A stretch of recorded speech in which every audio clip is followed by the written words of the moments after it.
প্রিয় দর্শক বন্ধুরা, এই মুহূর্তের জন্য অর্গানাইজার, টিচার বা সংগঠক শিক্ষক রিলেটেড কিছু গুরুত্বপূর্ণ খবর আপডেট উঠে এসেছে। আটকে থাকা নিয়োগকে কেন্দ্র করে বিশেষ খবর কি এসেছে, চাঞ্চল্যকর সংবাদ আপডেট উঠে আসছে এই ভিডিওর মধ্যে। তাই সবটা তুলে ধরবার জন্য চেষ্টা করছি, কারণ কিছু কিছু ক্ষেত্রে সামাজিক সোর্স আমাদেরকে ইন অ্যাডভান্সলি বা ইউটিউব সূত্রে যে আপডেট দিয়েছেন তাতে করে কিছু কিছু বিভ্রান্তি বলা যেতে পারে চলে এসছে আবারও। তাই ক্লারিফাই করবার জন্য কিন্তু এই বিষয়টি তুলে ধরা।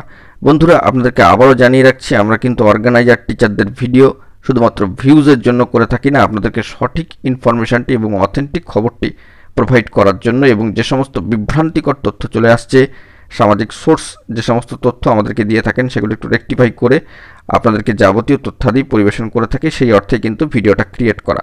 তো ভিডিওটিকে শেষ পর্যন্ত দেখে নেবেন, কোনোভাবে কিন্তু স্কিপ করবেন না। চ্যানেলটিকে অতি অবশ্যই সাবস্ক্রাইব করে রাখবেন এরকমই জরুরি সচেতনতামূলক ভিডিওগুলি পাওয়ার জন্য। তো চলুন কথাবার্তা না বাড়িয়ে আমরা মূল টপিকেই ফোকাস করি।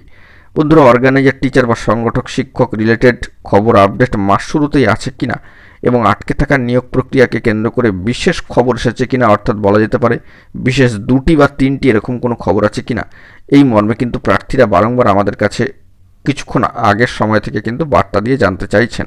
তো সেই উদ্দেশ্যে একটু ক্লারিফাই করে দেওয়ার প্রয়োজনীয়তা রয়েছে, একটু ক্লারিফিকেশান দিয়ে রাখার চেষ্টা করি যে এই মুহূর্তে কিন্তু কোনোভাবে কোনো প্রেস মিটিং কিংবা কোনো আটকে থাকা শূন্যপদ বা হিউজ শূন্যপদের গল্প নিয়ে কোনো তথ্যাদি কিন্তু উঠে আসেনি অফিসিয়ালভাবে, বা অফিসিয়ালভাবে প্রেস কনফারেন্সেরও কিন্তু কোনো খবর আপডেট এখনও পর্যন্ত নেই।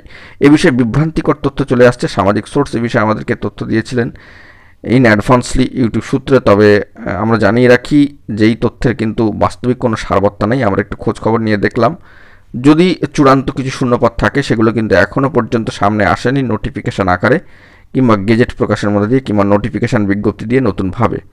কারণ আমরা সকলেই জানি যে ওবিসি সার্টিফিকেট মামলাটি বর্তমানে চলছে সর্বোচ্চ ন্যায়ালয় সুপ্রিম কোর্টে, মূল মামলা কিন্তু রয়েছে এখনও পর্যন্ত বহাল। অন্যদিকে আরেকটি বিষয়ে বলবার যে আগামীকালকে কিন্তু রাজপথে নামতে চলেছে আরও একবার এরকম একটি খবর পাওয়া যাচ্ছে। প্রাথমিকে কার্যত প্রায় 50,000 শূন্যপদের দাবিকে সামনে রেখে 2022 প্রাথমিক টেট পাস ডিএলএড ঐক্যমঞ্চের তরফ থেকে সংগ্রামী যোদ্ধারা যারা 2022-এর টেট পাস এখনও পর্যন্ত অপেক্ষায় রয়েছেন, দীর্ঘ কয়েক বছর পর তাদের পরীক্ষা এক্সাম, কিন্তু এখনও পর্যন্ত তাদের নোটিফিকেশান কিন্তু আসেনি, ইন্টারভিউ নোটিফিকেশান। তাদের দাবি যে ইন্টারভিউর যে তাদের যে দাবি থাকছে সেটা হচ্ছে ইন্টারভিউয়ের যে নোটিফিকেশান সেটা কিন্তু দ্রুত নিয়ে আসতে হবে, এবং সেখানে যে শূন্যপদের পরিসংখ্যান তারা রাখতে চাইছেন সেটা কার্যত প্রায় 50,000 ভ্যাকেন্সিতে।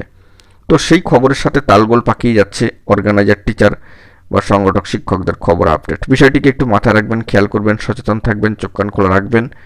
ডিপিএসসি ওয়াইজও কিন্তু কোনো খবর উঠে আসেনি। আজকের দিন শেষে আটকে থাকা নিয়োগ প্রক্রিয়াকে বা পেন্ডিং নিয়োগ প্রসেসকে কেন্দ্র করে বিশেষ খবর 1টি, 2টি বা 3টি, 4টি কোনোটাই কিন্তু উঠে আসেনি। এইটুকু আপনাদের মাঝখানে ক্লারিফাই করে দিলাম। একটু সচেতন হয়ে আপনারা কিন্তু বিষয়গুলিকে ওয়াচ করবেন। কোনো অর্থেই প্রাথমিকের খবরের সাথে কিন্তু এই অর্গানাইজার, টিচারদের প্রসেস রিলেটেড খবর তালগোল পাকিয়ে আবারও কিন্তু চলে আসছে সামাজিক গণমাধ্যমে। তো বিষয়টিকে একটু খেয়াল করবার জন্য চেষ্টা করবেন, কারণ এই অর্থে এরকম কোনো কিছুই কিন্তু ঘটেনি বা পর্ষদ সভাপতির প্রসঙ্গ উঠে আসছে যেটা কিন্তু কোনো অর্থে সঠিক নয়। তো আমরা সঠিক ইনফরমেশনটি কালেক্ট করে আপনাদের মাঝখানে প্রোভাইড করলাম, কারণ যদি কোনো নিয়োগ সংক্রান্ত নোটিফিকেশান থাকে বা কোনো খবর আপডেট থাকে সেটা কিন্তু হঠাৎ করে এইভাবে প্রেস কনফারেন্স করে সামনে আসে না। নতুন করে কোনো নিয়োগের নোটিফিকেশান হতে গেলে অবশ্যই গেজেট নোটিফিকেশান প্রকাশিত হয়, তারপর শূন্যপদ সহ বিজ্ঞপ্তি, যাবতীয় প্রসিডিওর এগোতে থাকে, এবং তারপরে যদি মনে হয় প্রেস কনফারেন্সের প্রয়োজনীয়তা রয়েছে সেই অর্থেই কিন্তু উঠে আসে। তবে অর্গানাইজার, টিচার রিলেটেড প্রসেসগুলিকে কেন্দ্র করে বা আটকে থাকার নিয়োগ প্রসেসকে কেন্দ্র করে এখনও পর্যন্ত কিন্তু অফিসিয়ালি কোনো আপডেট উঠে আসেনি। বিষয়টি মাথায় রাখতে হবে। আমরা কিন্তু বিভিন্ন ডিপার্টমেন্টাল ওয়াইজ খোঁজখবর করার চেষ্টা করছি, পাশাপাশি ডিপিএসসি সূত্রেও কিন্তু খবরাখবর রাখবার চেষ্টা করছি। গত কয়েকদিন আগে থেকে আমরা কিন্তু সুপ্রিম কোর্টের বিভিন্ন কেসের স্ট্যাটাস এবং ঘটে যাওয়া যে ঘটনাক্রম সেগুলো অনস্ক্রিনে রেখে আলোচনা শুরু করে দিয়েছি। পাশাপাশি মহামান্য কলকাতা হাইকোর্টে ডিসপোজড হয়ে যাওয়া বা ডিসমিস হয়ে যাওয়া বিভিন্ন মামলার যে অর্ডার কপি উঠে এসেছিলো এবং সেখানে ঠিক কী কী বিষয়গুলোর উপরে খেয়াল রাখা হচ্ছিল বা কী কী অর্ডার কপিতে উল্লেখিত ছিল সেই বিষয়গুলো নিয়ে আলোচনা শুরু করেছি, কারণ এগুলো কিন্তু আপনাদের জানবার কিন্তু অত্যন্ত প্রয়োজনীয়তা রয়েছে। তো সার্বিকভাবে দেখতে গেলে এখনও পর্যন্ত এই আটকে থাকার নিয়োগ প্রসিডিওরকে কেন্দ্র করে বিশেষ খবর বলতে কিন্তু কিছুই উঠে আসেনি। আপনারা সকলেই দেখতে পাচ্ছেন যে ইতিমধ্যেই কিন্তু নতুন মাস শুরু হয়ে গিয়েছে। এই সমগ্র মাস জুড়ে অনেক ধরনের ঘটনাক্রমের খবর আপডেট উঠে আসবে ঠিকই, তবে ওবিসি সার্টিফিকেট বাতিল মামলার সাথেই হোক কিংবা প্রাথমিকের নিয়োগ প্রসিডিওরের সূত্রেই হোক, সমস্ত বিষয়ের সাথে এই অর্গানাইজার টিচারদের প্রসেসটিকে কিন্তু তালগোল পাকিয়ে ফেললে চলবে না।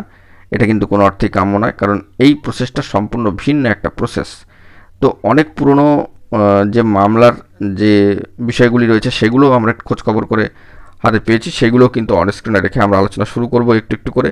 তো একটু অপেক্ষা করতে হবে, আপনাদেরকে যাবতীয় তথ্যাদি অন স্ক্রিনে রেখে আলোচনা করে একেবারে আপনাদের সামনে তুলে ধরবো। কিন্তু তারই মাঝখানে আরও একবার একটি বিষয় ক্লারিফাই করে দিয়ে রাখলাম যে বিশেষ একটি, দুটি বা তিনটি, চারটি এরকম ধরনের কোনো খবর কিন্তু এখনও পর্যন্ত উঠে আসেনি। বিষয়টি একটু ফোকাস করবেন।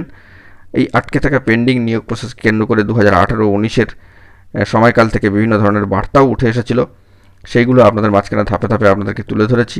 পরবর্তী ক্ষেত্রে সর্বোচ্চ ন্যায়ালয়, সুপ্রিম কোর্টের তরফ থেকে বিভিন্ন কেস রিলেটেড যদি খবর উঠে আসে, সেইটাই কিন্তু আমরা ফোকাস করে আপনাদের মাঝখানে সবটা জানিয়ে দেওয়ার জন্য চেষ্টা করব। তো এখন এটুকুই, ভালো থাকবেন। চ্যানেলটিকে অতি অবশ্যই সাবস্ক্রাইব করে নিয়ে সঙ্গে থাকবেন। ধন্যবাদ।